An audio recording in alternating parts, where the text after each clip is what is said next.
جو اصل میں اللہ کا ذکر ہے نا وہ کچھ اور ہے. ذکر کا لفظی مطلب ہوتا ہے یاد کرنا. کیا کرنا ہے؟ تو یاد کیا کہ جب آپ عام رویوں میں ہو، اپنی زندگی کے عام رویوں میں جب آپ کام کر رہے ہو، اس وقت آپ اللہ کو یاد رکھیں. اسے ذکر کہتے ہیں. ذکر یاد کرنے کو کہتے ہیں. تو یاد آپ کو کہاں آئے؟ جہاں آپ عام رویوں کے اندر ہیں اور آپ کو پتا ہو کہ اس وقت اللہ کا حکم کیا ہے. وہ اصل میں ذکر کرتا ہے. اللہ کا اس وقت انداز کیا ہوتا؟ اگر میرے ساتھ رب ہوتا تو مجھے وہ کیا چاہتا؟ تو بس وہ ذکر ہے. اسے ذکر کہا جائے. یہ جو ہم سانس میں کرتے ہیں یہ صرف ایک ابتدائی درجہ ہے. یہ ایک انیشیل فیز ہے کہ آپ نے ذکر شروع کر دیا. لیکن ذکر کا اصل انداز کیا ہوگا؟ وہ یہ ہوگا.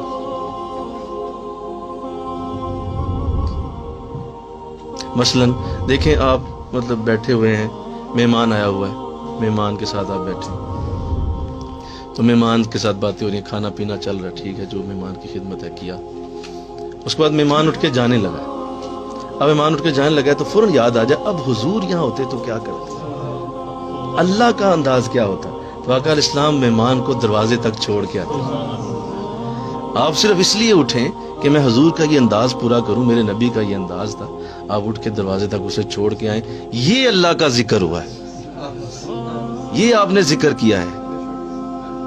یہ ذکر. اور جب وہ چھوڑ کے آپ آ گئے، اب آپ ذاکر ہیں اللہ کی نظر میں، کیونکہ آپ نے یاد کیا اسے. آپ نے اس کی یاد. یہاں تک کہ آپ چلو ایک دکان پہ ہیں، آپ دکان پہ کھڑے ہیں، آپ گاہک آ گیا تو آپ اس سے بات کر رہے ہیں، دکانداری ہے آپ کی، ظاہر آپ چیز سیل کر رہے ہیں، وہ آپ سے لینے آ گیا. تو اب آپ اسے دیتے ہوئے یاد کریں کہ اللہ کیا چاہتا. یہاں اگر گاہک کے ساتھ میں بات کر رہا ہوں تو میرے خدا کا اس وقت حکم کیا ہوتا؟